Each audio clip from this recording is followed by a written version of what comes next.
अपने आप को प्रभु के चरणों में समर्पित कर दो, अपने कर्मों को प्रभु के चरणों में समर्पित कर दोगे, बच जाओगे, माया के प्रहार से बच जाओगे।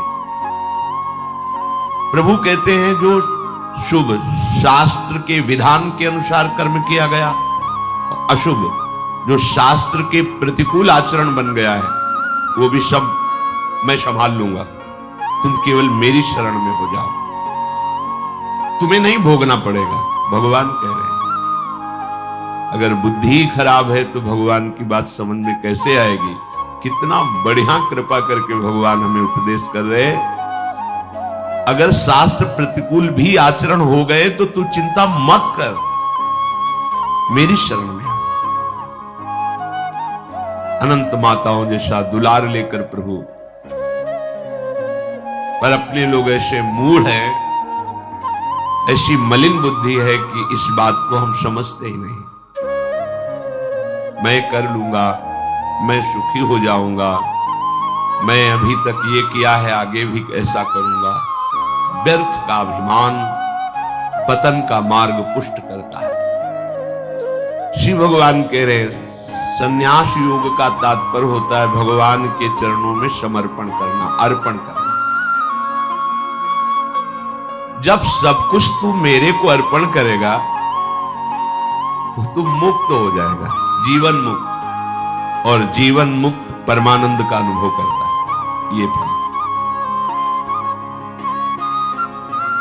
तत्कुरुष मदर्पणम, जो भी तू कुछ कर रहा है, यत करोषि, मेरे को अर्पण कर। बचा रहे हैं भगवान, बच जाओ। कर्म दोष, कर्म बंधन, जन्म मृत्यु, इससे बिल्कुल बचने का उपाय भगवान बता रहे। पर इतनी मलिनता है हमारी बुद्धि में कि अभी सुनेंगे फिर भूल जाएंगे। अर्पण करने की भावना ही नहीं बन पा रहे। एक स्थिति आती है जिसमें अर्पण करने का भी भाव नहीं रह जाता, क्योंकि अर्पण करने वाला ही नहीं बचा तो क्या अर्पण करें। वो एक स्थिति है, इसे बुद्धिवाद से लेकर के ना चले, नहीं तो स्थिति नहीं प्राप्त होगी, केवल बातें रहेंगी। हमारी स्थिति है शरीर में, शरीर संबंधियों में, भोगों में। देख लो तो आपको अभी ये अनुभव करना चाहिए कि अभी अहंकार है, देहाभिमान है, कर्तृत्व भोक्तृत्व भाव है, तो समर्पण वृत्ति में आओ। हर कर्म प्रभु को समर्पण करो, हर क्षण प्रभु को समर्पण करो, प्रभु के आश्रित हो जाओ। श्री भगवान कह रहे हैं हमारा सबके प्रति समभाव है। समूहम सर्वभूतेषु न मे द्वेष्योस्ति न प्रियः, ये भजन्तु माम भक्त्या मयि ते तेषु चाप्यहम्। बहुत अमृतमयी बात श्री भगवान कह रहे हैं। समूहम सर्वभूतेषु, मैं बराबर सब में विराजमान हूं, चाहे जड़ हो, चैतन्य हो, पापी हो, पुण्यात्मा हो, कोई भी हो। विद्या विनय संपन्ने ब्राह्मणे गविहस्तनी स्वनीचय सुपाके चा पंडिता समदर्शिना। जो भगवान का भजन करते हैं तो भगवान का प्रभाव स्वभाव उतरता है, वही उनका स्वभाव हो जाता है। जैसे भगवान समदर्शी, ऐसे भगवान का भक्त समदर्शी हो जाता है। निरपेक्षम मुनिम शांतम निर्वैरम समदर्शिना। यहां भगवान समूहम सर्वभूतेषु, स्थावर जंगम, पवित्र अपवित्र, देवता मनुष्य, कोई भी, सब में भगवान समान रूप से विराजमान है। न मे द्वेष्योस्ति न प्रियः, मेरा कोई द्वेष का पात्र नहीं है और न मेरा कोई प्रिय है। ये भगवान का सिद्धांत है। आगे की जो बात कह रहे हैं वो बहुत मीठी बात कह रहे हैं। मेरा स्वभाव है समदर्शी, ना कोई मुझे प्रिय है ना कोई अप्रिय है, ना मेरा कोई द्वेष का पात्र है ना कोई प्रिय पात्र है। पर ये भजन तो माम भक्त्या, जो मुझे भाव से बसते हैं मैं पक्षपात ले लेता हूं। ये खास बस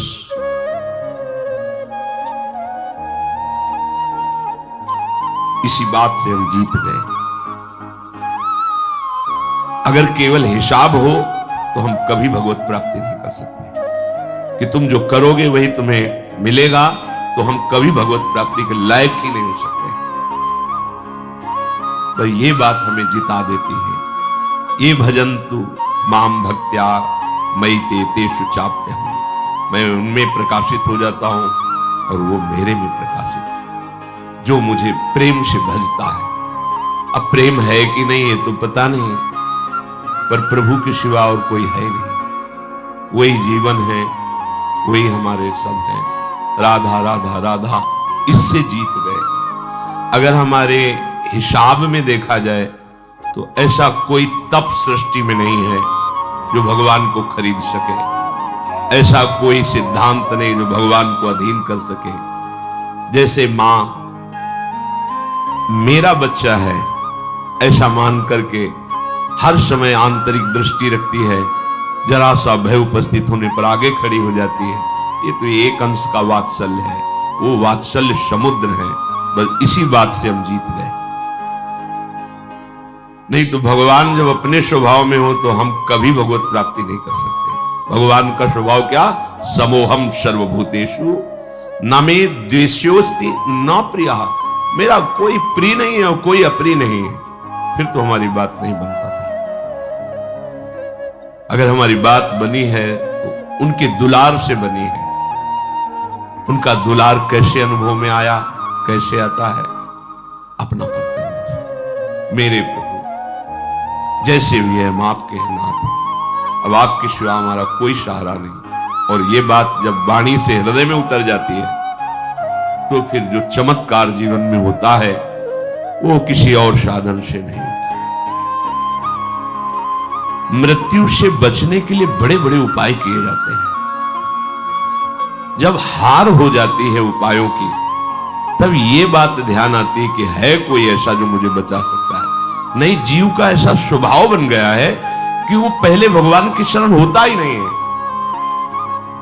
वो जब तक हार नहीं जाता तब तक भगवान की शरण नहीं होता है। ये पक्की बात है, ये स्वभाव है उसका। आखिरी दम तक वो तिनके का भी सहारा लेने की कोशिश करेगा। जब तिनके का भी सहारा नहीं रह जाता तब वो हारे को हरिनाम, तब वो सहारा लेता। अगर पहले ही ले ले तो हारना ना पड़े, उसे विपत्तियों का सामना ना करना पड़े। एक बार देवताओं ने देखा कि युद्ध में जितने असुर मारे जाते हैं, दैत्य, उन सबको भगवान शुक्राचार्य जी के पास संजीवनी विद्या है। विद्या का प्रयोग किया, तत्काल जीवित हस्त पुष्ट। भगवान बृहस्पति जी के पास ये विद्या नहीं। जितने देवता मारे जाते वो अंग भंग वैसी स्थिति में रहते, मृत तो मृत। भगवान बृहस्पति जी के पास ये विद्या थी नहीं, भगवान शुक्राचार्य जी के पास। देवताओं ने बृहस्पति जी को अपना गुरु माना और दैत्यों ने शुक्राचार्य जी को गुरु माना। अपने गुरुदेव की कहीं भी लघुता मन में भी नहीं आनी चाहिए। इसलिए देवताओं ने कभी बृहस्पति जी से ये प्रार्थना भी नहीं की कि आप संजीवनी विद्या सीख लीजिए, हम लोगों को जिलाने, कभी प्रार्थना नहीं। गुरु महिमा है। और उनके बड़े पुत्र का नाम कच्छ था। उनसे बात की कि आप हमारे गुरु पुत्र हैं और हमारे ऊपर सबसे बड़ी संकट की बात है कि कोई साधन नहीं है जिससे हम अमर हो सके। और शुक्राचार्य जी के पास साधन है, संजीवनी विद्या। कोई भी असुर नहीं, जो भी मरा उसको तत्काल जीवित कर दिया। अगर आप जाएं भगवान शुक्राचार्य जी के पास और शिष्यत्व स्वीकार करें और उनको प्रसन्न कर लें तो आप अधिकारी हैं। आपको संजीवनी विद्या दे सकते, एक जीवन को जिलाने के लिए। अपनी जो परा विद्या है, ये जन्म मरण का चक्र ही रोक करके श्री जी के पास प्राप्ति कराने वाली ये परा विद्या है। जिनसे संजीवनी विद्या प्रकट हुई है उनकी भी संजीवनी है हमारी लाडली जो। जय श्री हरिवंश मदन सर जर्जर विथिकित श्याम सजीवन मूली।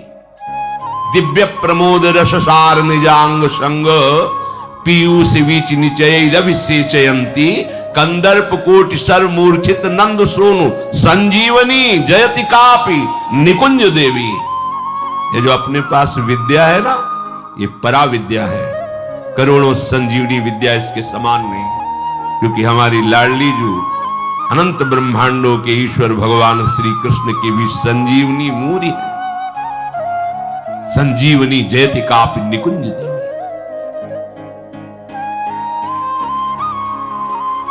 देवराज इंद्र ने जब हाथ जोड़ करके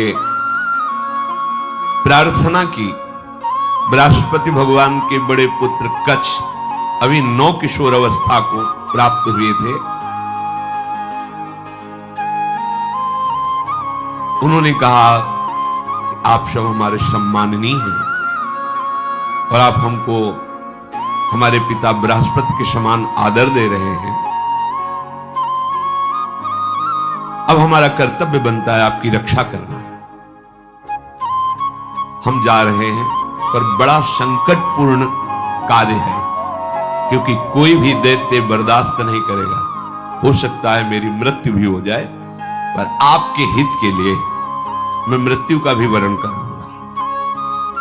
जो संत स्वभाव के होते हैं उनका प्रभाव यही होता है कि वो अपनी हानि करके दूसरे का परम लाभ करना निश्चित करते हैं, और जो अशांत स्वभाव के होते हैं वो दूसरे की हानि करके अपना लाभ सोचते हैं। कच्छ ने सब देवताओं को आश्वासन दिया, अगर जीवित रहा तो संजीवनी विद्या लेके ही आऊंगा, और ना जीवित रहा तो फिर बात अलग। इसमें परहित की भावना बहुत जोर की। परहित की भावना जहां होती वहां भगवान रक्षा करते हैं। स्वसुख वांछा जहां होती वहां आसुरी भाव होता है, राक्षसी भाव होता है, फिर वहां दुर्गति होती है। श्री महान महिमा में भगवान के पिता होने का सौभाग्य जिन्हें प्राप्त हुआ दशरथ जी महाराज, उनको वो परम लाभ जो गीधराज जटायु को मिला, पंख कटे हुए रावण के अस्त्र से तड़प रहे, प्राण कंठ में है, बस चितवत राम चरण की रेखा। आगे पड़ा जटायु देखा, चितवत राम चरण की रेखा। भगवान ने गोद में लेकर पिता की तरह उनका तर्पण आदि किया। वो जानता था मैं रावण से जीत नहीं सकता, पर जानकी का विलाप सुनकर के पूरे बल से आक्रमण किया दशानन के ऊपर, और इस गति को प्राप्त तो भगवान के सामने ही गीध देह का त्याग करके हरि रूप होकर भगवान के नित्य साकेत धाम को गए। परहित सबसे बड़ा धर्म है, परहित सरिष धर्म नहीं भाई। और यहां स्वसुख वांछा से ही हमारी सारी चेष्टाएं होती है, इसीलिए आनंद की तो बात जाने दो, शोक भय संताप छोड़ ही नहीं रहा है। कच्छ जी दैत्यों की सभा में विराजमान भगवान शुक्राचार्य जी के पास गए, उन्हें प्रणाम किया और कहा मैं आपसे एकांत में प्रार्थना करना चाहता हूं। भगवान शुक्राचार्य जी ने एक तेजस्वी बालक एकांत समय दिया, प्रणाम करके कहा मैं अंगिरा ऋषि का पौत्र, भगवान बृहस्पति का पुत्र, मेरा नाम कच्छ है और मैं आपका शिष्य होना चाहता हूं। ब्रह्मन मैं आपको गुरु रूप में वरण करता हूं। मैं 1000 वर्ष तक ब्रह्मचर्य रह करके आपकी सेवा करना चाहता हूं, और आप इसके लिए मुझे मना मत करना, इसकी अनुमति दे देना। शुक्राचार्य जी ने कहा कच्छ सुस्वागतम तेस्तु प्रतिगृहणामि ते वचः अर्चयिष्येह मर्च्यम त्वामर्चितोस्तु बृहस्पति। मुझे बहुत प्रसन्नता हुई। कच्छ, तुम्हारे संकल्प का हम स्वागत करते हैं।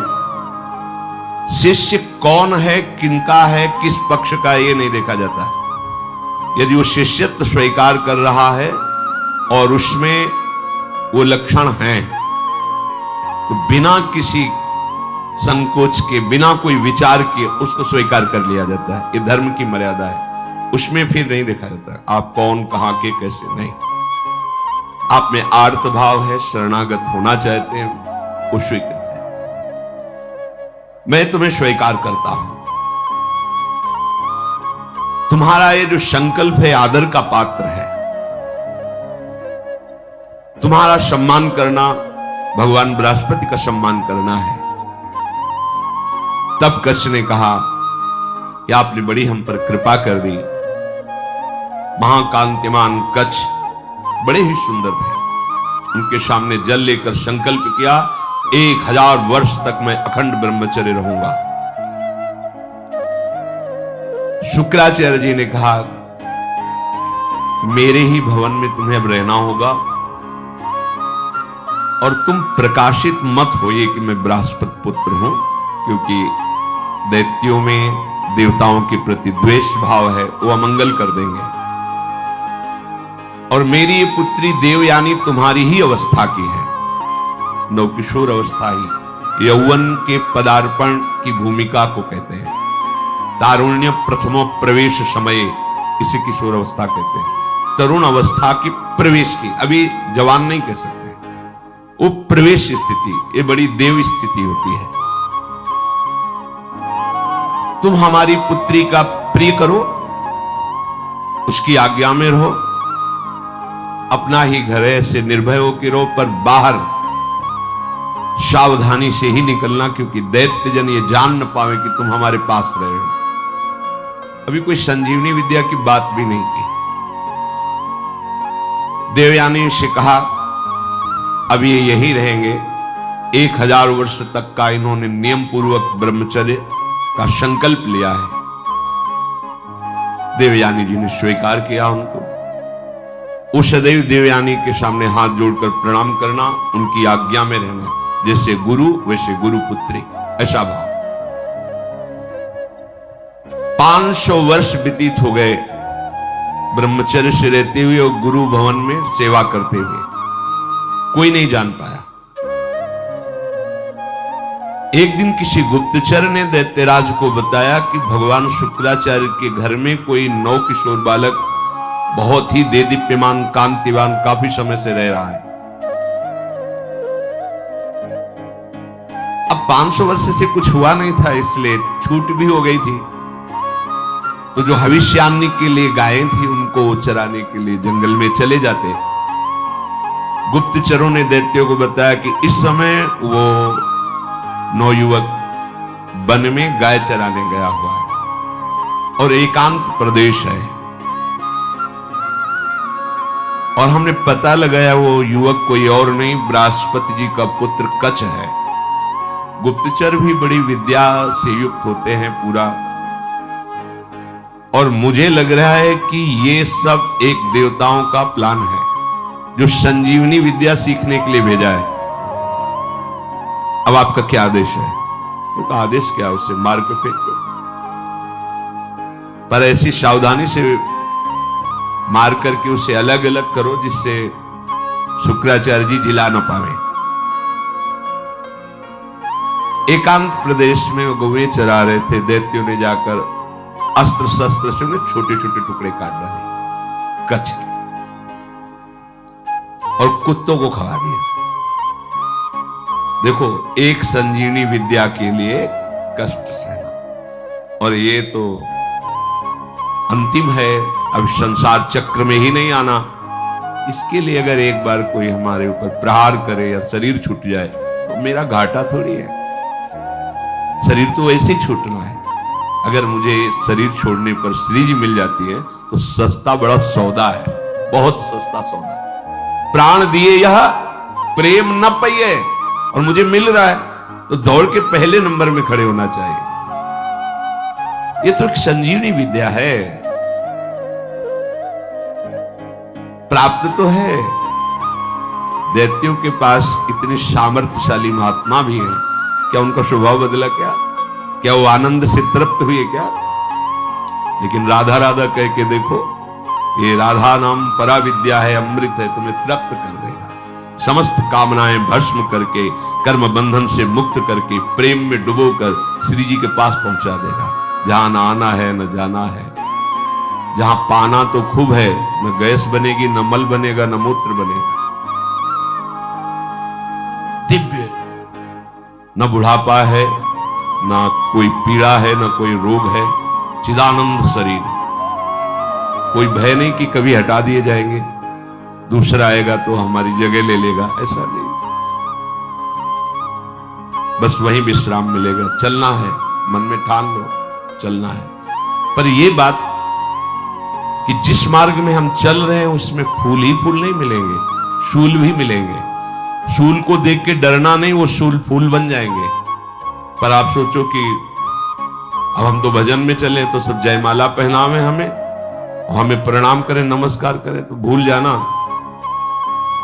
जब आप अच्छी चढ़ाई पर चढ़ रहे होंगे तो पैर पकड़ के घसीटने वाले हजारों दौड़ पड़ेंगे, पर आपको रुकना नहीं है। बल आपका श्री जी, इसलिए कोई घसीट नहीं सकता, पर विघ्न बाधाएं आपको घेर लेंगी। किसी उत्तम वस्तु की प्राप्ति के लिए बहुत उसे छुपा के रखा जाता है, बड़े विघ्न रखे जाते हैं जिसे कोई अधिकारी ही प्राप्त कर पावे। उनको मार दिया, कच्छ को उनके शरीर के टुकड़े टुकड़े करके कुत्तों को खवा दिया। अब उस दिन गौवें बिना रक्षक के वापस आ गई। देवयानी जी ने देखा कि कच्छ तो आए नहीं, गौवें लौट आई। उन्होंने शुक्राचार्य जी से कहा कि भगवान, आपने अग्निहोत्र कर लिया, सूर्यदेव अस्ताचल को चले गए, गौवें वापस आ गए, पर कच्छ वापस नहीं आया। मेरा हृदय भयभीत हो रहा है, कच्छ के साथ कुछ अमंगल हुआ। मैं सत्य कहती हूं, मेरा हृदय कभी झूठ इशारे नहीं करता। मेरे हृदय में आ रहा है कि शायद अब कच्छ जीवित नहीं है। भगवान शुक्राचार्य जी ने ध्यान देकर देखा, बोले तो ये तो गजब हो गया, कच्छ को काट करके कुत्तों को खवा दिया दैत्यों ने। ठीक है, संजीवनी विद्या का प्रयोग किया, हर कुत्ते के पेट से फट फट करके मांस एकत्रित हुआ, कच्छ जिंदा हो गए। ये संजीवनी विद्या का बड़ा प्रभाव होता है। इलवल और वातापी नाम के दैत्य थे ना, इसी विद्या को जानते थे, और उनको संतों से द्वेष था। जो आसुरी स्वभाव के होते, संत उनका भी मंगल करते, पर उनका द्वेष होता है, उनको सताने में अच्छा लगता है। जो सीधे धर्मात्मा संत, भगवत मार्ग के पथिक, उनको संकट में डालना, उनको तड़पाना, उनको मारना, इससे उनको अच्छा लगता है। जो दैत्य राक्षसी स्वभाव के जन होते हैं, भला संत किसी से क्यों ऐसा द्वेष करेंगे कि किसी को कष्ट हो। पर देखो ना, पूज्य पादुड़िया बाबा को काट डाला गड़ासे से, भरी स्वभाव है, फव्वारे जैसे निकलते ना, ऐसे खून के फव्वारे। ये दैत्य स्वभाव बड़ा ही कड़ुआ स्वभाव। इलवल क्या करता कि साधारण वेश में जाता और जंगल में जितने भी ऋषि मुनि आश्रमों सबको निमंत्रण देता, हमारे आज अहो भाग्य, आप हमारी कुटिया में पधारिए, और एक साधारण धर्मात्मा का वेश रखता। अब संत वायु पीने वाले, जल पीने वाले, पत्ता खाने वाले, कंदमूल फल खाने वाले, चलो भगवान की इच्छा से कोई निमंत्रण करने आया है, वो अपने भाई वातापी को मार करके वैसे मिलाता कि कोई जान न पाता भोजन में। जरा जरा सब सैकड़ों ऋषियों की पंक्ति लगाई, सब प्रसाद पाके खड़े हुए, ताऊ विद्या का प्रयोग करता, संजीवनी विद्या। वातापी फड़ाक फड़ाक सबके पेट भट जाते और वो एकत्रित हो गए। हाँ भाई, बोले हो गए, 100 मरे, 500 मरे, उनको सुख मिलता है। अब ऋषियों की संख्या कम होने लगी तो भगवान अगस्त्य जी से कहा, जो समुद्र को पी गए थे, कि ऋषियों पर बड़ा संकट है, वो अलग अलग भेष बदल कर आता है, निमंत्रण करता है और अपने भाई को मार करके ऐसे मिला देता है कोई जान ही नहीं पाता। और जब ऋषि पा लेते हैं तो विद्या का प्रयोग करता है और सबको मार देता है, वो जीवित हो जाता है वातापी। बोले सब निमंत्रण स्वीकार करो। अगस्त जी बिना निमंत्रण के पहुंच गए, आगे बैठे। बोले भैया थोड़ा हम सबसे ज्यादा पाते हैं तो पहली पंगत में मैं आगे बैठा हूं, पहले मैं पालूं फिर दूसरे को परोसा जाए। ऋषि तैयार हो ना? सब ऋषियों ने कहा हाँ। अगस्त जी ने कहा पहले मुझे उसने वही प्रक्रिया की, अपने भाई वातापी को मार कर पूरा चाट चाट के सब पा गए। अगस्त जी पाने के बाद आचमन किया, खड़े हुए तो उसने मंत्र संजीवनी विद्या पढ़ी और कहा वातापी जी पुकारा सो अधोवायु धर से निकाली। बोले गया तुम्हारा वाता। अगस्त जी थे जो समुद्र को पी गए, समुद्र अगाध समुद्र को पी गए। अधोवायु लिख बोले गया तुम्हारा वातापी। तुम साधारण सी सब पच गया, जितनी देर पाया उतने में हमारी जठरांग ने पचा करके हजम हो गया, खत्म तुम्हारा वातापी। कोई विद्या काम नहीं करती ब्रह्म विद्या के आगे, भगवत विद्या के आगे। भगवान बृहस्पति जी ने जो ही ध्यान किया, देखा तो कुत्तों के पेट में संजीवनी विद्या का प्रयोग किया, कुत्तों के पेट फटे और कच्छ जो है मांस जुड़ के पूरा जीवित होकर सामने आ गया। देखते ही देवयानी ने पूछा लौटने में विलंब क्यों कर दिया? तो उन्होंने कहा कि देवी मैं समिधा कुश और काष्ठ गुरु सेवा के लिए ला रहा था तो एक वृक्ष के नीचे रुका, गौएं भी हमारे साथ थी। वहां कुछ असुरों ने मुझे घेर लिया और पूछा तुम कौन हो? तो मैंने बता दिया मेरा नाम कच्छ, मैं बृहस्पति का पुत्र हूं और भगवान शुक्राचार्य हमारे गुरु हैं, उनकी सेवा के लिए मैं सामग्री ले जा रहा हूं। तो उन्होंने मुझे मार दिया और मार करके कुत्तों को खवा दिया। मेरी स्मृति कभी भंग नहीं होती क्योंकि मैं अखंड ब्रह्मचारी हूं। ब्रह्मचर्य में बहुत बड़ी सामर्थ है जिसका महत्व आज नहीं समझा जा रहा है। अगर आपका शरीर स्वस्थ है, किसी औषधियों का सेवन नहीं हो रहा है संसारिक, और आप ब्रह्मचारी हैं, एक बार श्लोक पढ़ लीजिए वो पूरा टेप हो जाएगा। दोबारा कोई बात सुननी नहीं पड़ती, एक बात सुन लिया पूरा दिमाग में बैठ जाएगा। भारी से भारी मेहनत करने पर कभी थकावट नहीं होगी। 2-4 दिन नींद ना आवे तो आपको परेशानी नहीं होगी, क्योंकि बहुत शीतलता, बहुत धैर्य, गंभीरता, ये सब ब्रह्मचर्य प्रकट कर देता है, तभी उपासना परिपक्व होती है। अब ब्रह्मचर्य नहीं तो स्मरण ही नहीं है, ना प्रभु का स्मरण है ना अपने लक्ष्य का स्मरण है। जिधर जो प्रवाह हुआ उसी में बहते डोल रहे हैं। शरीर इतने क्षीण हो रहे हैं वासना के कारण कि कुछ भी प्रकृति की मार झेलने लायक ही नहीं रह गए। देखो ब्रह्मचर्य का प्रभाव।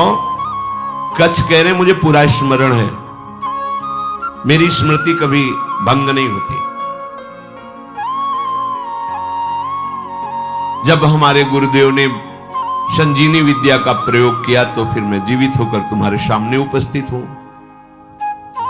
कच्छ ने जब अपने मारे जाने की बात कही तो देवयानी बड़ी सावधान हो गई कि कच्छ को अब गाय चराने नहीं भेजना। दैत्यों को तो पता था कि हमने मारकर खवा दिया आपको।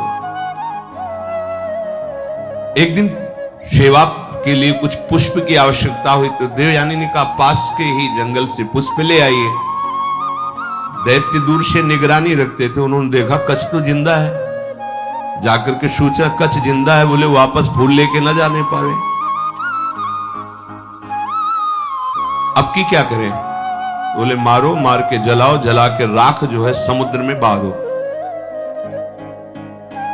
जब पुष्प ही लौट करके नहीं आए कच्छ पुष्प लेकर के, तो देवयानी ने फिर प्रार्थना की कि शाम होने जा रही, पुष्प तो सुबह लेने भेजा था, अभी तक कच्छ वापस नहीं आए। शुक्राचार्य जी ने कहा, ध्यान धर के देखा, बोले कच्छ को मार के जला के समुद्र के जल में प्रवाहित कर दिया, मतलब जल में मिला दिया। तो उनका भगवान यदि कच्छ पुनः वापस नहीं आएंगे तो मैं भी जीवित नहीं रहूंगा, क्योंकि इतने वर्षों से हमारी आज्ञा में सेवा में रह रहे, तुम्हारा एक अपनापन हो गया है। तो उनका देखो, चाहे जितनी बार जिलावे वो प्रयोग यही करेंगे, बार बार उन्हें मारेंगे। कभी ऐसा वो बुद्धिमानी से प्रयोग करेंगे कि संजीवनी विद्या का प्रयोग करने वाला ही नहीं रहेगा, इसलिए तुम भूल जाओ कच्छ को। तो उनका ऐसा नहीं हो सकता। जो आपकी शरण में, आपको उसकी रक्षा करनी ही पड़ेगी। जो संजीवनी विद्या का प्रयोग किया, लहरों से राख निकली, राख शरीर धारण किया, फिर कच्छ के रूप में आके पुष्प लेके सेवा में उपस्थित हो गए। बड़ी विद्या में सामर्थ्य होती है। गुप्तचरों ने बताया कि कच्छ है अभी गुरु भवन में, मार के जला के। अब वहां हुआ कि सुनो, अब की बार ऐसा करो कि कोई उपाय ही न रह जाए संजीवनी विद्या के प्रयोग का। तो किसी कार्य हेतु जे भी गुरु भवन से बाहर निकले, कच्छ उनका अपहरण कर लिया।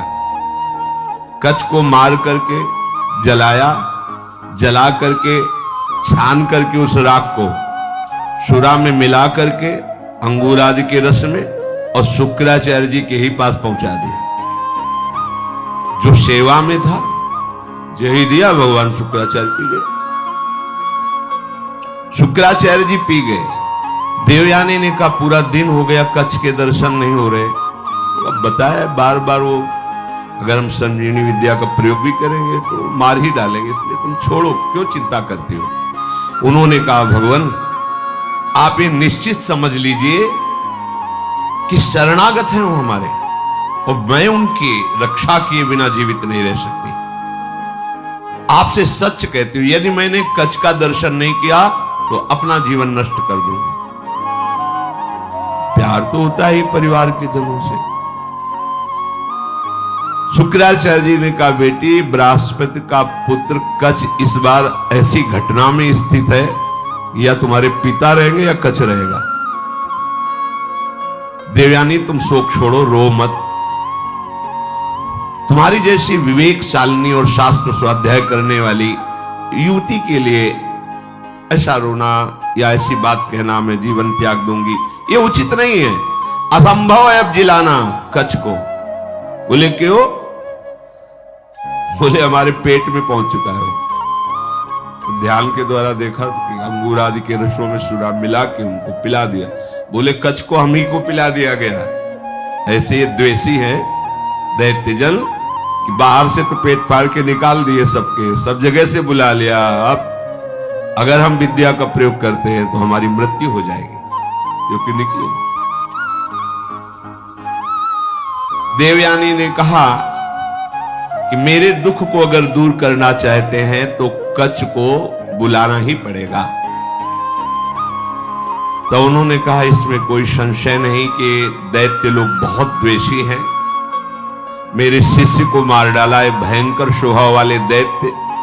ये जानते नहीं कि मैं कितनी सामर्थ्य से युक्त हूं, फिर भी मेरे शरणागत को कष्ट दे रहे हैं, विरुद्ध आचरण कर रहे हैं। मुझे लगता है कि अब इनके परास्त होने का समय आ गया है। जब कोई गुरु द्रोह करता है तो उसके नाश का निश्चित समय आ जाता है। इस तरह का अपराध चाहे वो देवराज इंद्र क्यों न हो, उसको भी भयभीत करके परास्त कर देता है।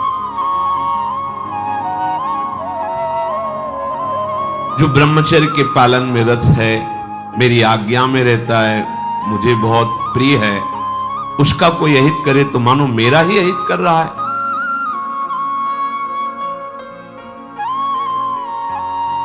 गुरु ने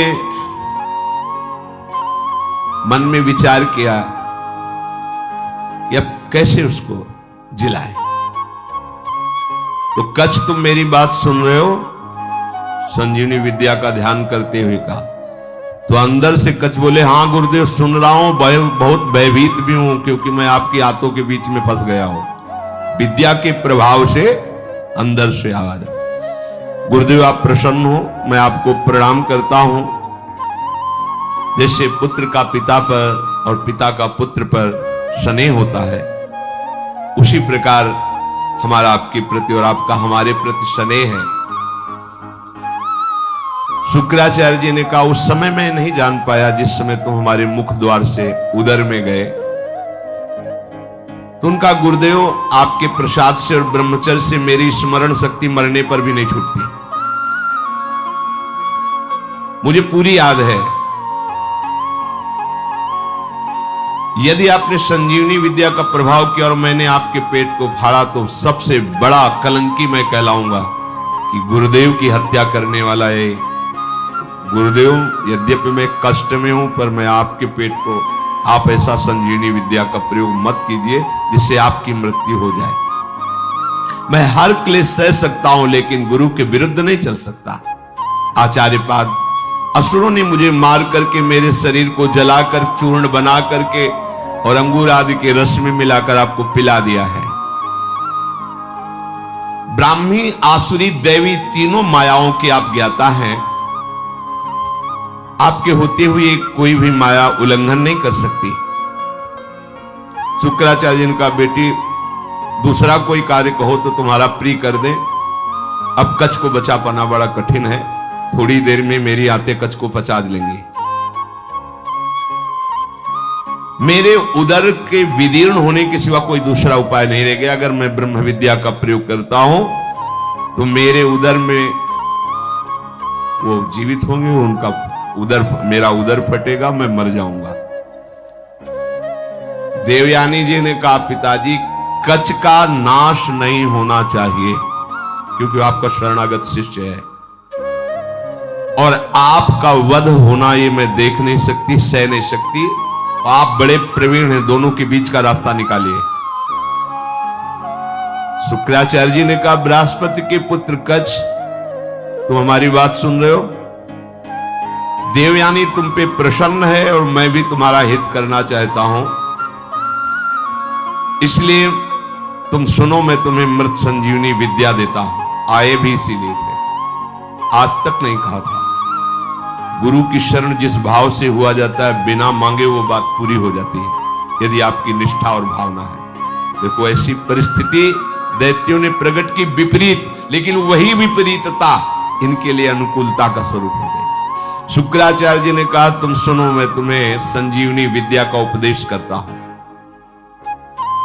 संजीवनी विद्या का उपदेश किया और कहा, जब मैं अपने ऊपर प्रयोग करूंगा तो तुम बाहर निकलना, मेरा पेट फाड़ के तो मेरी मृत्यु हो जाएगी, फिर तुम संजीवनी विद्या का प्रयोग मेरे ऊपर करना जिससे मैं जीवित हो जाऊंगा।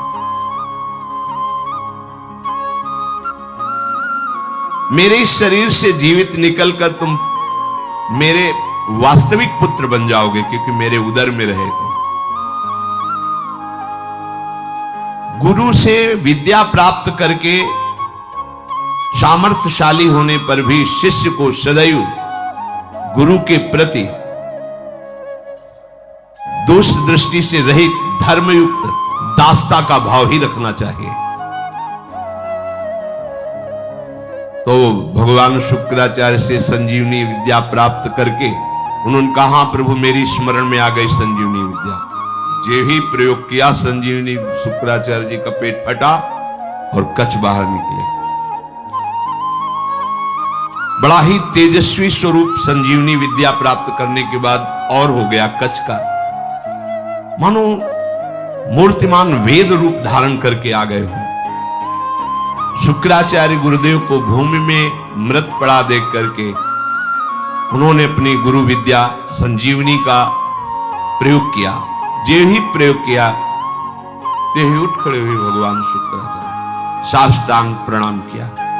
गुरुदेव, मैं विद्या से शून्य था, उस दशा में आपने मेरा पालन पोषण किया और अत्यंत दुर्लभ मृत संजीवनी विद्या दी जो अमृत धारा है।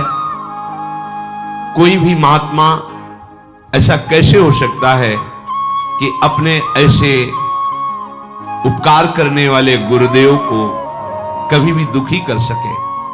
आप ही मेरे मां हो, आप ही मेरे पिता हो। हे गुरुदेव, हम जिस कार्य के लिए आए थे वो कार्य पूर्ण हुआ, पर मैं सदैव आपका हूं, आपका दास हूं। जब जैसी आज्ञा आप हमें जरूर दीजिएगा। गुरु की कृपा के बिना कोई भी विद्या सिद्ध नहीं होती। जो गुरुदेव से विद्या प्राप्त करके गुरुदेव की अवहेलना कर देता है, उसे प्रतिष्ठा रहित पाप पूर्ण नरकों की प्राप्ति होती है। कोई भी मंदबुद्धि अज्ञान से युक्त होकर के कभी यदि अपने गुरुदेव का अपमान कर दे तो धर्म भ्रष्ट हो जाएगा, उसे ब्रह्म हत्या का पाप लगता है। इस लोक परलोक में दोनों में उसकी निंदा होती है। तपस्या की निधियों की निधि अप्रमेय शक्तिशाली महानुभाव शुक्राचार्य जी ऐसी बात सुनकर बहुत प्रसन्न हुए, गुरु निष्ठा देख करके। कच्छ ने देवताओं का कार्य सिद्ध कर दिया, संजीवनी विद्या उन्हें प्राप्त हो गई, पर वो 1000 वर्ष पूरा करने के लिए अपने गुरु की सेवा में रहे। फिर प्रणाम किया और कहा, अब मुझे अपने घर जाने की अनुमति दीजिए। जब कच्छ का व्रत पूरा हो गया, गुरु ने उनको जाने की आज्ञा की, तो देवयानी ने कहा, हमारी सेवा में रहे हो, मेरी आज्ञा के बिना कैसे जा सकते हो? आप उत्तम कुल विद्या तपस्या इंद्रिय संयम से सुशोभित हो रहे हो। महायशस्वी महर्षि अंगिरा जिस प्रकार मेरे पिताजी के लिए माननीय है, उसी प्रकार आपके पिता बृहस्पति मेरे लिए आदरणीय और पूजनीय है। तपोधन, अब मैं जो बात कर रही हूं उस पर ध्यान दीजिए। आपका ब्रह्मचर्य व्रत 1000 वर्ष का था, समाप्त हुआ, और मैंने आपको अंदर से वर्ण किया है कि तुम हमारे पाणी ग्रहण भाव को स्वीकार करके पति बनो। मंत्रोच्चारण पूर्वक विधि पूर्वक मेरे पिता के सामने मेरा पाणी ग्रहण करो। मैंने अंदर से ये भाव किया है। कच्छ ने कहा, अब दोबारा ऐसा शब्द उच्चारण मत कर देना। देवयानी, तुम्हारे पिता भगवान शुक्राचार्य मेरे भी पिता हैं, क्योंकि मैं उनके उदर में रह चुका हूं। क्या कभी भाई अपनी बहन के प्रति ऐसा भाव कर सकता है? तुम हमारी परम पूजनीय हो, ऐसे शब्द उच्चारण मत करना। वैसे गुरुपुत्री हो, और ऐसे भी मैं शुक्राचार्य के उदर में रह चुका हूं।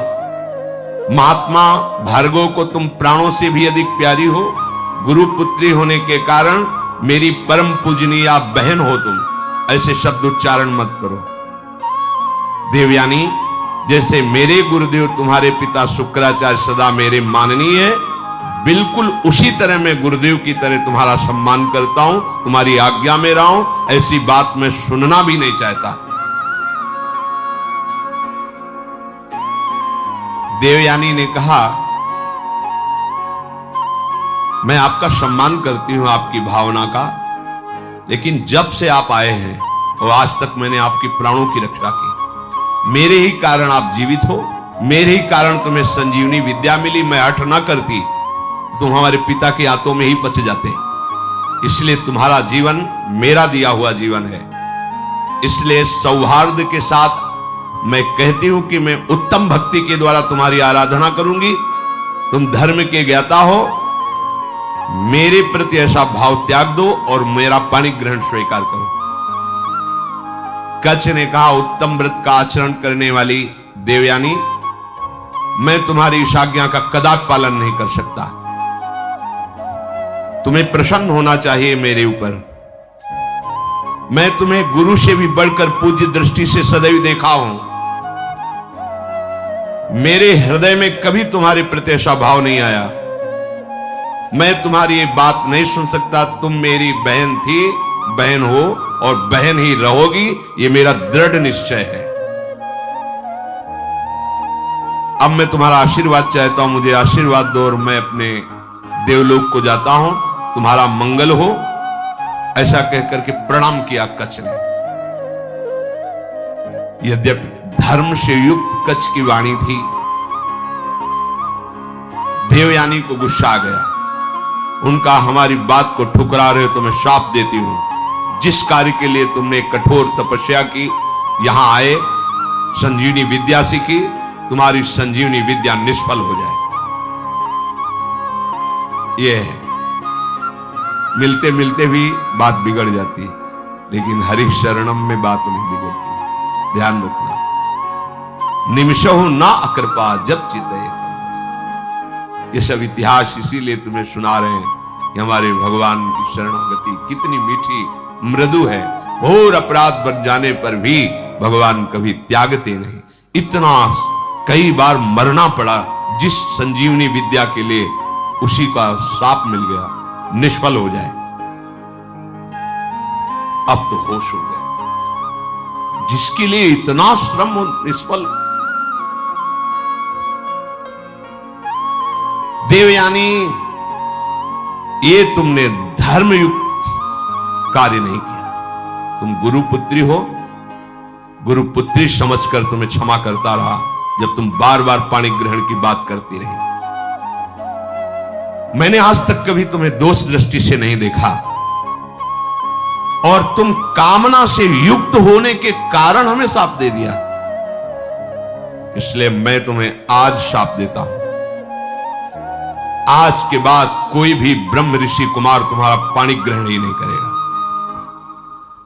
ये सामर्थ्य होती है, जो नियम से चलते हैं, भजन करते हैं, उनमें सामर्थ्य होती है। उनके वचन कभी मिथ्या नहीं होते। 5 वर्ष के बालक हैं श्रृंगी ऋषि, चक्रवर्ती सम्राट महामहिम परम भागवत परीक्षित जी।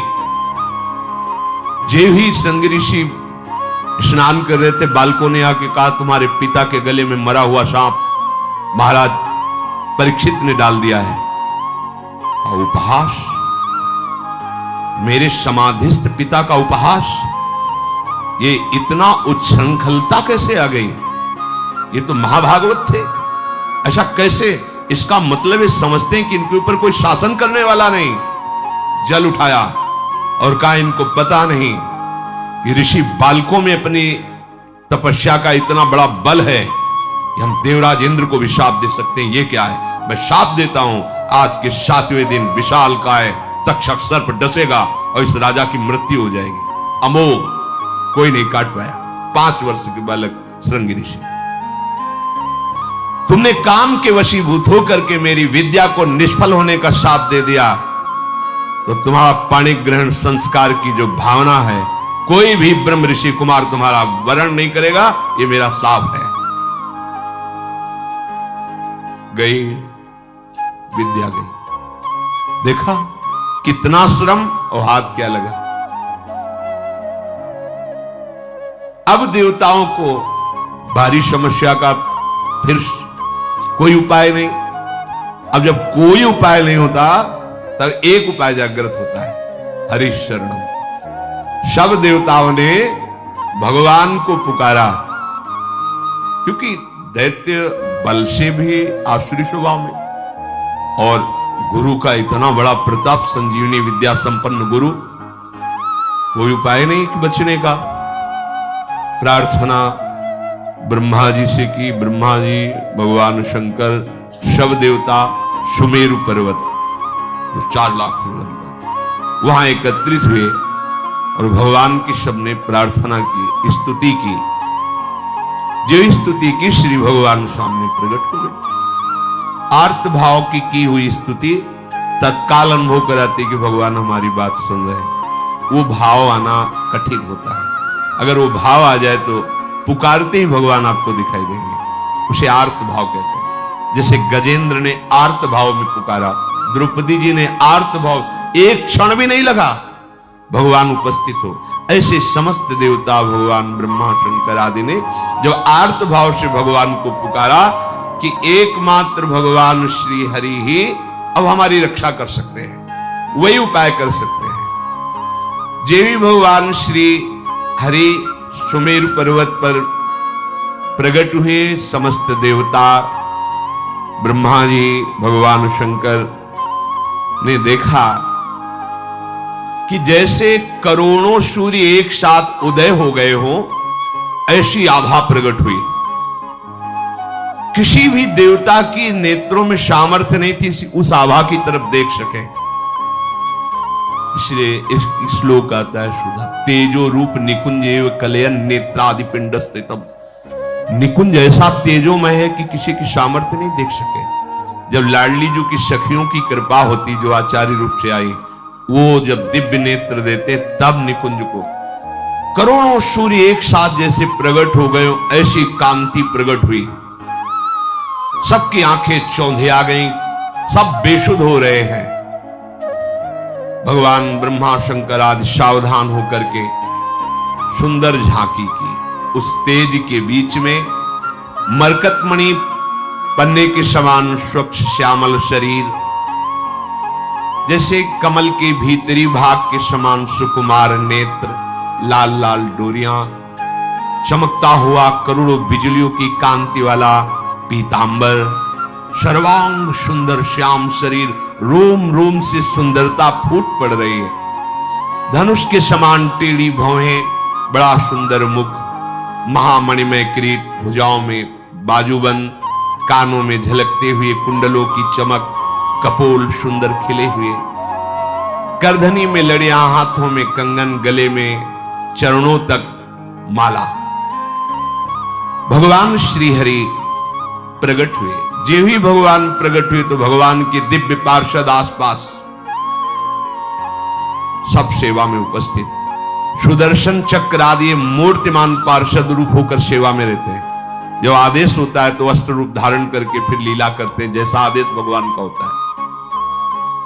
समस्त देवताओं ने साष्टांग पृथ्वी पर लौट करके भगवान श्री हरि को प्रणाम किया और सबने भगवान की स्तुति की।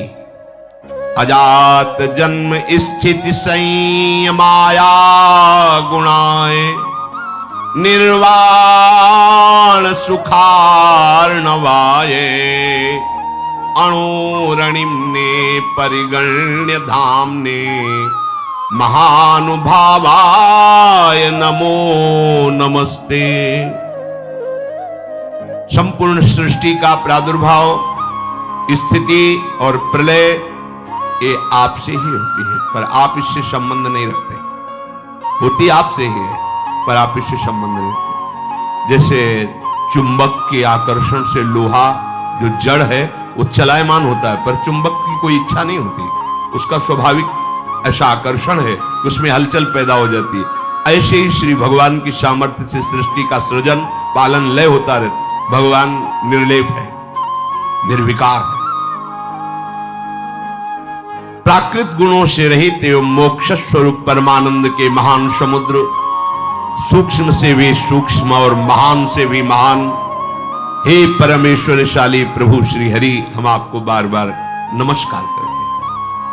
समस्त देवताओं ने भगवान की स्तुति की और कहा, प्रभु आप ही हमारे रक्षक हैं। जब कोई विशेष संकट पड़ता है तब आप हमारी रक्षा करते हैं। ब्रह्मादि देवताओं ने स्तुति करके मौन होकर हाथ जोड़कर खड़े हो गए। यह स्वभाव है क्या, जब हार जाता है तब याद आती भगवान की। ये सबका स्वभाव, पहले ही भगवान की याद करनी। पर वो जब किसी ऐसी विपत्ति में फंसता है कि कोई सहयोगी नहीं होता, तब भगवान की याद आती। सब हाथ जोड़कर खड़े हो गए। समस्त लोकों के एकमात्र स्वामी भगवान श्री हरि ने कहा, ब्रह्मा, शंकर और समस्त देवताओं, सावधान होकर सुनो, ये मेरी सलाह है, इससे तुम सबका मंगल होगा। इस समय तुम्हें यह समझना चाहिए कि गुरु की कृपा है दैत्यों के ऊपर। तुम युद्ध में परास्त नहीं कर सकते। गुरु मेहरबान तो चेला पहलवान।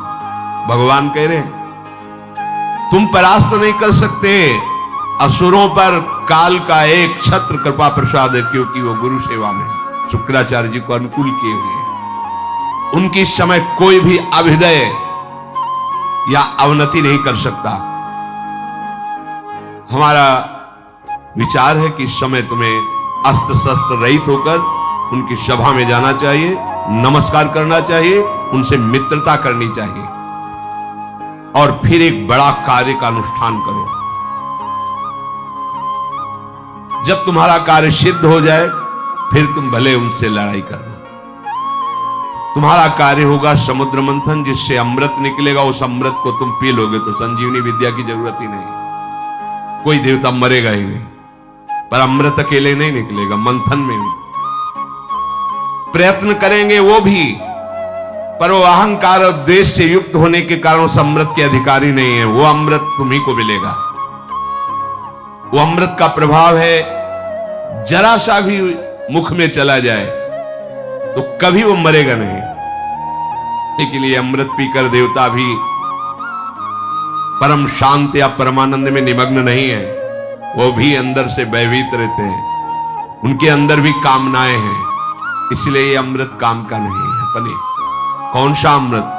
अपने लिए काम का। राधा नाम सुधा रसम, सुधा माने होता है अमृत, अमृत रस राधा राधा राधा, जहां पूर्ण निर्भयता, किसी से द्वेष ही नहीं।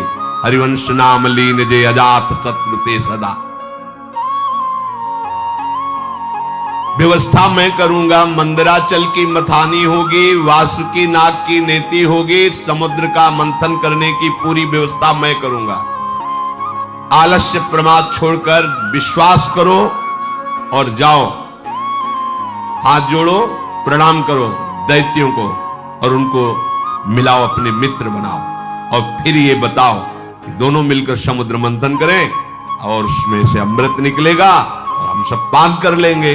वो राजी हो जाए। बिल्कुल क्रोध मत करना, और जो कुछ भी निकले मेरे इशारे के बिना तुम स्वीकार करने की चेष्टा मत करना।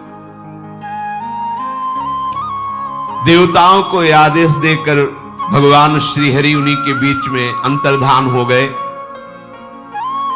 उनके चले जाने पर ब्रह्मा शंकर ने उस दिशा को नमस्कार किया जिधर भगवान अंतर्धान हुए। देवराज इंद्र, वायु देवता, अग्नि देवता, बड़े बड़े लोकपाल, ईश्वर कोटि के जो देवता हैं, ये कोई अस्त्र नहीं, कोई शस्त्र नहीं, सर झुकाए हुए दैत्यों की सभा में प्रवेश। बड़े बड़े सेनापति, दैत्यों के उद्भट, देवताओं को परास्त करने की सामर्थ्य रखने वाले, अपने अपने अस्त्र संभाल लिए। और उनमें हुआ कि जब अस्त्र नहीं लिए और सर झुका के, अरे इसका मतलब ये युद्ध के लिए नहीं, इसका मतलब ये संधि भावना से आ रहे हैं। उन्होंने अपने अपने अस्त्र नीचे उतारे। देवता लोग गए और हाथ जोड़कर ऐसे ही काम बनता है। अगर अमृत पद प्राप्त करना है ना, तो जो गाली दे तो भी हाथ जोड़ना पड़ेगा। ये भगवान की सलाह है। अगर अमृत पद प्राप्त करना है तो देखो, यहां किसी का कोई यश व्यस नहीं रहता। पढ़ के देख लो, एक से एक माया सब धूल डालती चली है। किसका यश है? किसका यश है? एक समय आता है कि एक आदमी का यश फैल जाता है, दूसरा समय आता है कोई जानता नहीं कौन था, क्या कैसा, धूल में मिल गया। ये यश, ये कीर्ति, ये प्रणाम, ये नमस्कार, रुपया, पैसा, बिल्डिंग, माया, ये सब छलावा है। केवल जीने के लिए इन वस्तुओं को अपना आराध्य मानकर समय नष्ट करना बड़ी मूढ़ता होगी। अखंड भगवान का स्मरण चल रहा है, अब वो जैसे रखे उनका कार्य है। अपना लक्ष्य केवल प्रभु होना चाहिए। प्रभु की सिवा और कुछ सब व्यर्थ है, सब व्यर्थ है। मरे तो क्या रह गया, क्या रह जाएगा? आप देखो कितने बड़े बड़े यशस्वी जन हुए हैं, बलवान, धर्मात्मा। कौन जानता है भगवान का नाम नहीं ले रहे तो तुम्हारा नाम क्या लेंगे?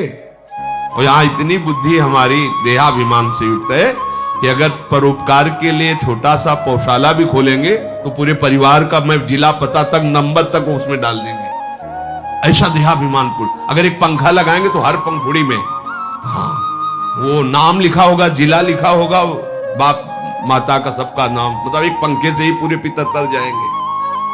ऐसा देहाभिमान पुष्ट है कि हमारा नाम हो, हमारी कीर्ति हो। अरे भगवान का नाम तुम नहीं जप रहे तो तुम्हारा नाम कौन जपेगा? तुम्हारी कौन कीर्ति गाएगा? इसलिए यदि अमृत पद प्राप्त करना है तो झुकना सीखो, सर झुकाना सीखो सबके चरणों में, क्योंकि सब में मायाधीश भगवान गुप्त रूप से विराज। वो देख लेंगे कि अहंकार रहित हो, तुम्हें अमृत पद दे देंगे।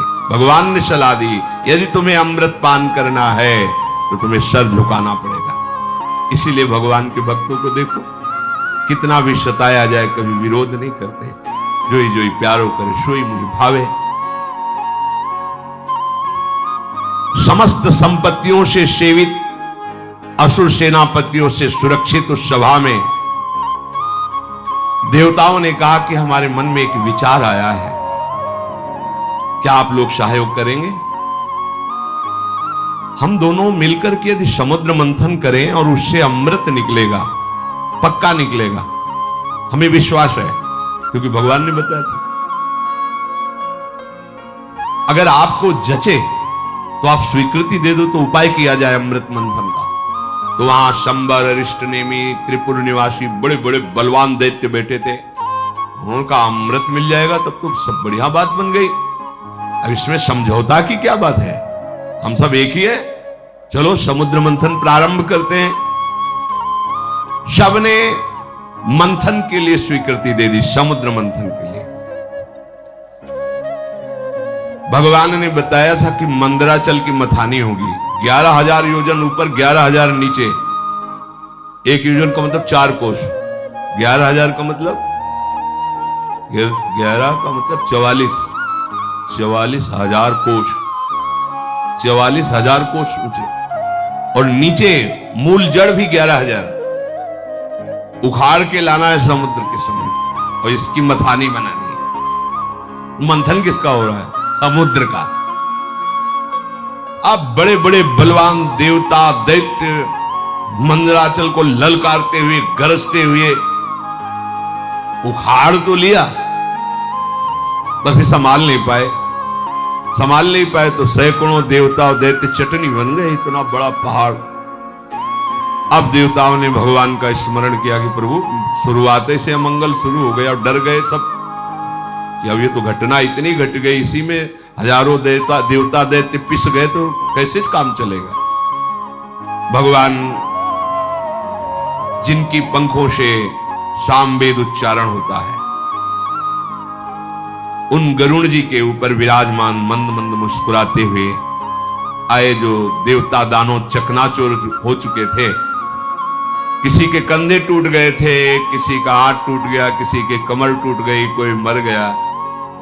भगवान गरुड़ पर बैठे हुए ही अमृतमयी दृष्टि से देखा, सब स्वस्थ, सब जीवित। कर तुम अकर तुम अन्यथा कर तुम। ऑपरेशन नहीं करना पड़ा हड्डियों का, औषधि नहीं लगानी पड़ी।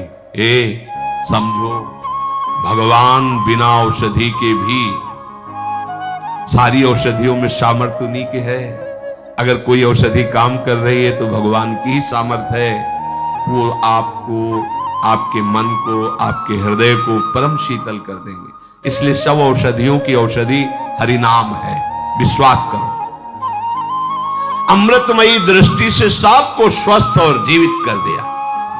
इसके बाद गरुड़ जी को आदेश किया, गरुड़ जी थोड़ा नीचे उतरे, ऐसे ही जैसे कोई कमल का फूल पकड़े, ऐसे भगवान ने मंदराचल को उठाया, गरुड़ जी के एक पंखे पे रख लिया और कहा चलो समुद्र के किनारे से, और समुद्र के तट पर जाकर मंदराचल को विराजमान किया। भगवान के आज्ञानुसार वासुकी नाग को बुलाया गया और कहा तुम्हें हम वचन देते हैं कि अमृत में तुम्हारा हिस्सा होगा, पर आपको नेति का काम करना पड़ेगा। वासुकी नागों के राजा है, हजारों फड़धारी, विशालकाय। वो भी आनंदित हुए और समुद्र मंथन में मंदराचल की नेति, वो रस्सी बनने का काम किया। अब उत्साह सहित मंदराचल को समुद्र में पधराया गया। ऊपर से वासुकी नाग की नेति बनी। समुद्र मंथन आरंभ किया गया। भगवान ने देवताओं को इशारा किया हमारे साथ आओ। वासुकी नाग के मुख को की तरफ असुर लोग हट गए, बोले हमको तुम इतना नीच समझते हो कि सांप की पूंछ पकड़ेंगे, नहीं होगा समुद्र मंथन। भगवान यही चाहते थे। भगवान ने कहा नहीं, आप अगर आपको ऐसा लगता है चलो सब पूंछ पे चलो, क्योंकि जब मंथन होगा तो भारी विषाग्नि निकलेगी वासुकी नाग के मुख से। असुर स्वभाव के जो होते ना, उनको यही, अगर उनका मंगल भी चाहो ना तो उनको अमंगल ही अच्छा लगता है। उन्होंने कहा कोई हम ऐसे वैसे नहीं है कि हम सांप की पूंछ पकड़े, तुम आगे रहो हम पीछे नहीं समुद्र में। भगवान ने कहा आइए आइए आइए पकड़िए। देवता उसका काम बन गया, चलो पूंछ की तरफ चलो। अब देवताओं ने पूंछ की तरफ और असुर मुख की तरफ, लक्ष्य है अमृत प्राप्ति, समुद्र मंथन प्रारंभ किया। लेकिन जीव ही घुमाया तो मंदराचल धसने लगा।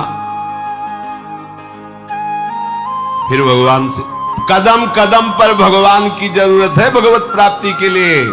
चाहे जितने बड़े तपस्वी, साधना, ज्ञानी, बैरागी कोई भी हो, बिना भगवान के, चाहे उन्हें गुरुदेव भगवान बोलो चाहे भगवान बोलो, बात उनके बिना कृपा प्रसाद के, ये तो अमृत है सृष्टि का, वो तो ज्ञानामृत है, प्रेमामृत है, उसकी प्राप्ति कैसे हो सकती है? सब कुछ ठीक, मंथन प्रारंभ, मंदराचल धसने लगा। अगाध समुद्र। भगवान का चिंतन किया, भगवान की प्रार्थना की कि प्रभु कृपा करके अब तो सहयोग करो, नहीं तो सब किया कराया। सबके मुंह में उदासी छा गई। भगवान ने तुरंत एक विशालकाय कच्छप का रूप धारण किया। सत्य संकल्प भगवान की इच्छा करते ही 1,00,000 योजन की पीठ है जिनकी, 4 लाख कोस तक कच्छपावतार भगवान का, 1,00,000 योजन की फैली, 1,00,000 योजन प्रस्तारिणा द्वीप युवा परो महान, मानो कोई बहुत बड़ा द्वीप प्रगट, 4 लाख कोस, 1,00,000 योजन, 4 लाख कोस भगवान की पीठ थी, कच्छप भगवान। सबके देखते देखते मंदराचल के नीचे चले गए। मंदराचल से मानो जैसे पीठ में कोई खुजली करे, ऐसे कच्छप भगवान को खुजली सी लगी और आराम करने लगे। मंदराचल की अब तह मिल गए, कच्छप भगवान की पीठ पर मंदराचल। अब तो मंदराचल को घुमाना प्रारंभ किया गया। समुद्र मंथन संपन्न करने के लिए असुरों में भगवान आसुरी शक्ति के रूप में, देवताओं में दैवी शक्ति के रूप में, वासुकी नाग में निद्रा के रूप में, नीचे कच्छप के रूप में, ऊपर सहस्त्रावाव रूप रख करके पकड़े हुए सबसे ऊपर चोटी पे, ये किसी को पता नहीं। पूरा का पूरा मंथन भगवान से हो रहा है। इसीलिए कहते हैं अहंकार मत करो, साधना तुमसे नहीं, भगवान करा रहे हैं। बात को समझो। लग रहा है कि देवता और दैत्य कर रहे हैं, शुरू से अभी तक देख लो, सलाह देने वाले, मार्ग बताने वाले, व्यवस्था करने वाले, और अमृत का हरण भी होगा तो वो भी छुटा के तुम्हें पिलाने वाले। अगर भगवान श्री हरि का आश्रय नहीं लिए तो ये तो प्रकृति के मंथन से, प्राकृतिक ही तो है समुद्र, और यहां ज्ञान समुद्र के मंथन से प्रेमामृत का पान करना है। इनमें बिना जगत गुरु श्री कृष्ण के कौन विजय प्राप्त कर सकता है? बोले इसमें गुरु की क्या आवश्यकता है? तो चल के देख लो, मिल ही जाए तो बता देना आके। आज तक किसी को मिला हो, इतिहास साक्षी हो तो बता देना। बिना गुरु का आश्रय लिए, और वो गुरु भगवान ही, भगवान गुरु, गुरु भगवान। अब समुद्र मंथन बड़ी दृढ़ता से प्रारंभ हुआ। जेवी समुद्र मंथन प्रारंभ हुआ, वासुकी नाग के मुख से विष उगलना प्रारंभ। आप देवता सुरक्षित है पूंछ की तरफ, दैत्य झुलस रहे हैं, देवताओं की तरफ देख रहे हैं तो हल्की हल्की फुहारें आ रही शीतल। क्यों? भगवान के जिस पक्ष में है उनके पक्ष में हो ना, तो वही विष की ज्वाला और वही शीतल फुहारें। भगवान कह रहे समूहम सर्वभूतेषु, देखो समूहम, जो नीचे की पंक्ति में कहा जो मेरा भजन करता है, पक्षपात ले लेते भगवान। शुद्ध हो गया समुद्र, भारी मंथन प्रारंभ हुआ, ऐसी विष के धुएं निकलने लगे, व्याकुलता बढ़ गई। भगवान ने तत्काल शीतल जल वर्षा का आदेश किया कि अगर ऐसा तो फिर कैसे समुद्र में, पग पग पर विघ्न है, भगवान न हो तो साधना सिद्ध ही नहीं हो सकती। भगवान की प्रेरणा से दिव्य बादल आकर के वर्षा करने लगे, शीतल सुगंधित वायु चलने लगी, सबकी जान में जान आया। अजित भगवान स्वयं मेघ के समान सांवला शरीर, पीतांबर धारण किए, कानों में मकराकृत कुंडल बिजली की तरह चमक रहे हैं। विश्व विजयी भगवान देवताओं की तरफ खड़े होकर स्वयं मंथन कराने लगे। अब बड़े वेग से मंदराचल घुमाया जाने लगा। समुद्र में खलबली मच गई। समुद्र ने भी हाथ जोड़कर कहा कि महाराज मेरे तो प्राण ही चले जाएंगे, तो तुम भी धैर्य रखो, सहो, तुमको भी अमृत का छींटा मिल जाएगा। अमृत के लोभ से देखो, और ये अमृत देवता पीकर भी किस सुख को प्राप्त कर रहे, देख लो। ये नामामृत, लीला अमृत के सामने कुछ नहीं। ब्रह्मा जी रोज प्रणाम करते हैं भगवान के भक्त को। ये भगवान की भक्ति के समान जो प्रेमामृत है, कहीं कहीं नहीं। जो अमृत पिए हुए देवता, उनसे भी श्रेष्ठ मानव देह कहा गया है। देव दुर्लभ ही होनी कही गई। क्यों? क्योंकि इसमें तुम नामामृत का पान कर सकते हो, ज्ञानामृत का पान कर सकते हो, प्रेमामृत का पान कर सकते हो। अब तो जे ही मंथन शुरू हुआ तो हलाहल विष निकला। मंथन काहे के लिए हो रहा है? अमृत के लिए। पर अमृत के पहले क्या निकला मंथन में? विष। इस विष को केवल शिव पचा सकते हैं, शिव, दूसरा नहीं। क्या विष है? कहते जब पहले भजन नहीं करते थे बड़ी शांति लगती थी, जब से भजन शुरू किया गंदी गंदी बातें आ रही, काम आ रहा, क्रोध आ रहा। अब मंथन शुरू तो विष आएगा नहीं। शिव, तुम्हारा संबंध नहीं है अंतःकरण धर्म से, ये ज्ञान ही शिव है। वंदे बोधमयम नित्यम, बोध माने ज्ञान। जो ज्ञान स्वरूप है वही इस विष को पचा सकता है। नहीं पचाना मुश्किल है, हार जाओगे, भाग जाना पड़ेगा, आप टूट जाओगे। नहीं, ज्ञान के द्वारा, विवेक के द्वारा। अगर इस विष को न पचाया होता तो संतों ने अमृत पान न किया होता। हलाहल नामक इतना वो जहरीला कि उसके जो फूहे उड़ रहे थे, आसपास का सब वन भस्म हो गया। अब देवता दैत्य सब के प्राण व्याकुल हो गए केवल उसकी भाप से जो जहर निकला। भगवान ने कहा कि चलो सब कैलाशपति का स्मरण करो, देवाधिदेव महादेव भगवान शंकर ही बचा सकते हैं। भगवान सदाशिव को पुकारा, अंबा के साथ भगवान प्रकट हुए। ऋषि मुनि देवता दैत्य सब प्रणाम करके प्रार्थना कर रहे। तीनों लोकों का अभ्युदय और मोक्ष जिन ऋषियों ने संकल्प करके कि सबका मंगल हो, वो सब ऋषि भी आ गए और स्तुति करने लगे भगवान शंकर की। देव देव महादेव भूतात्मन भूत भावन त्राहिनः शरणापन्नास त्रैलोक्य दहनाद विषाद। हे देवताओं के भी आराध्य देव, देवाधिदेव महादेव, अब आप ही समस्त प्राणियों की रक्षा कर सकते हो। हम सब आपकी शरण में आए हैं। ये त्रिलोकी को भस्म कर देगा विष। अगर इस विष को नहीं पचाओगे तो स्थूल सूक्ष्म कारण तीनों इस विष से व्याप्त हो जाएंगे। जिस काम के लिए ये मंथन शुरू हुआ था साधना का, वो काम पूरा नहीं हो पाएगा। इस विष को पचाना ही होगा, शिव रूप होकर, जीव रूप होकर नहीं। देहाभिमानी जीव, अंतःकरण धर्म का दृष्टा शिव। अंतःकरण पर काम आदि का वेग आ रहा है, ना कि मेरे में। अगर ये ज्ञान नहीं रखोगे, हमारा मन ऐसा, हमारा मन ऐसा, ढो मन की सारी बातें, उसी में फंसे रहो। मन थोड़ी तुम हो, अंतःकरण में स्फुरित हो रहा, तुम उसको देख रहे हो। उसकी गंदी बातें मत स्वीकार करो, मत उसको सपोर्ट करो, जीत जाओगे।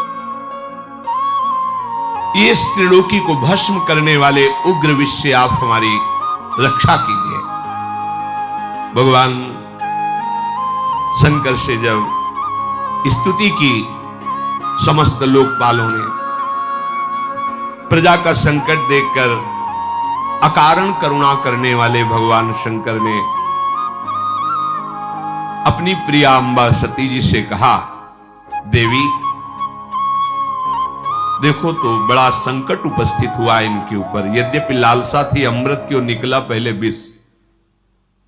सिद्धांत भी है, यत तज्ञे विषम्युत परिणामे अमृतोपमम।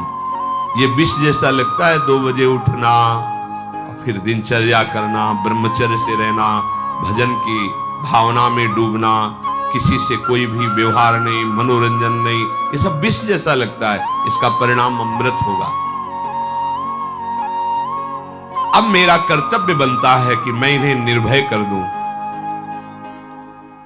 सबकी रक्षा करना सामर्थ्यशालियों के सामर्थ्य का प्रयोग है। सज्जन पुरुष अपने क्षणभंगुर प्राणों की भी बलि देकर दूसरे की रक्षा करते हैं। देखो, कोई भी कार्य करने के पहले अपने अर्धांग से अनुमति लेना ही चाहिए। यहां प्रमाण दे रहे हैं जगत गुरु भगवान सती जी से कह कि अब हमारे इनकी रक्षा करने आप आदेश कीजिए, आप सहमति दीजिए। उनके ऊपर कृपा करना ही है, और इस कृपा से मुझे पता है कि मुझे श्री हरि का प्रेम प्राप्त होगा, क्योंकि श्री हरि के ही द्वारा प्रेरित ये कार्य हो रहा है। चराचर जगत में जब श्री हरि प्रसन्न हो जाते हैं तो फिर उसको और कुछ प्रसन्न करना बाकी नहीं रहता किसी के। मैं इस विष का भक्षण करूंगा। विश्व के दाता, जीवन दाता भगवान शंकर जब सती जी से ऐसा कहा तो सती देवी ने उस प्रस्ताव को पास किया। ठीक है भगवान, आप जगत अम्बा है ना, जगत मंगल के लिए वो अपने प्रभु का वो सामर्थ्य भी जानती है। भगवान ने उस विष को आकर्षण किया खप्पर में, पूरा विष, और भगवान शिव उस हथेली के पात्र में रखकर विष को पान कर गए। बड़ा प्रभावशाली था, इसलिए हृदय में नहीं जाने दिया, बाहर नहीं रहने दिया, एक गले में रोक लिया। हलाहल विष उसने प्रभाव दिखाया, पूरा कंठ श्याम वर्ण का हो गया। इसलिए भगवान शिव का एक नाम नीलकंठ भी है। जिस समय भगवान शिव विष पी रहे थे, उससे एक छोटा सा एक विष की बूंद गिरी। उसी से जितनी जहरीली औषधियां, जहर और सर्प बिच्छू आदि जो जहरीले जंतु, उसी जहर से हुआ। अगर पूरा जहर होता क्या होता? सब भस्म हो जाता त्रिभुवन। भगवान शिव ने उसे गले में रोक लिया। फिर मंथन प्रारंभ हुआ। आगे की चर्चा, ये समुद्र मंथन है। बिना हृदय मंथन किए भगवत प्राप्ति के अमृत पद को कोई प्राप्त नहीं करता। एक संजीवनी विद्या के लिए उन्होंने जीवन को दांव में लगा दिया। एक अमृत प्राप्ति के लिए जो लोकवत है, देखो कैसा, आप भगवदामृत पान करने के लिए कितने मजबूत होने चाहिए। इसे किसी ने कुछ कह दिया, आप रो रहे हो। कोई थोड़ा विघ्न आ गया, भजन छूट गया, उदास बैठे हो, भगवान तुम्हारी क्या यही भगवत्ता है? एक सुख सुविधा दी थी वो छीन लिया, अब कोई हमारा नहीं रहा वो छीन, ये सब बहुत नीचे स्तर। बहादुर हो, ऐसे सूरवीर हो कि त्रिभुवन में तुम्हारे कोई कदम को लड़खड़ा न सके, रोक न सके भगवत प्राप्ति, क्योंकि सहयोगी हमारे प्रभु हैं। देखो, समुद्र मंथन में अगर प्रभु ना हो तो प्रारंभ ही नहीं होता। ऐसे ही तुम्हारे भगवत प्राप्ति को अगर प्रभु स्वीकार न किए होते तो प्रारंभ ही नहीं होता। यही सर आवत अति कठिनाई, राम कृपा बिनु आई न जाई। गृह कारज नाना जंजाला, तेति दुर्गम शैल विशाला। पहाड़ जैसे हैं ये घर परिवार के मोह ममता। इसको जो लांघ कर तुम आए हो ना, तो हरि ने तुम्हें घसीटा है। वही अमृत पद तक सहयोग करते हैं और वही अमृत पद के रूप में मिलते हैं। इसलिए साधक को कहा जाता है कर्ता भाव छोड़ो।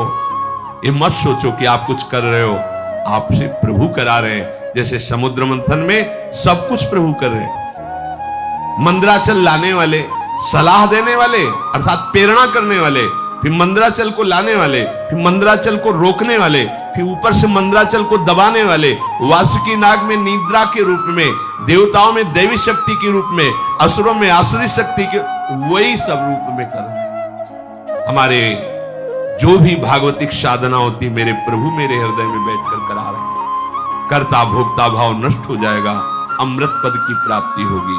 भगवान ही इस विषैले काम क्रोध आदि से हमारे को बचाते हैं, अपनी सामर्थ्य नहीं। कभी किसी को अहंकार नहीं करना चाहिए। यदि जितेंद्री हो, धर्म से चलते हो, भजन कर रहे हो तो भगवान की कृपा से कर पा रहे हो। अगर उनकी कृपा का छत्र हट जाए तो अभी आपको दिखाई देगा कुछ नहीं हो, कुछ नहीं हो। जहां कहीं किसी बड़े महात्मा को कभी ऐसा लगा तो भगवान ने अनुभव करा दिया। जैसे देवर्षि नारद जी बहुत बड़े महापुरुष हैं, काम विजयी, जरा सा लगा तो आपने चरित्र सुना। दुर्वासा जी बड़े महान महात्मा है, कोई साधारण थोड़ी भगवत स्वरूप है, लेकिन जरा सा अहम आ गया तो देखा त्रिभुवन में भागे घूमे। अगर कहीं किसी को कोई भी विभूति नजर आती है अपने में तो भगवत कृपा को देखो, अहंकार मत करो, क्योंकि वास्तविक भगवत कृपा से ही मार्ग चला जाता है। शेष चर्चा आगे। श्री राधा वल्लभ लाल।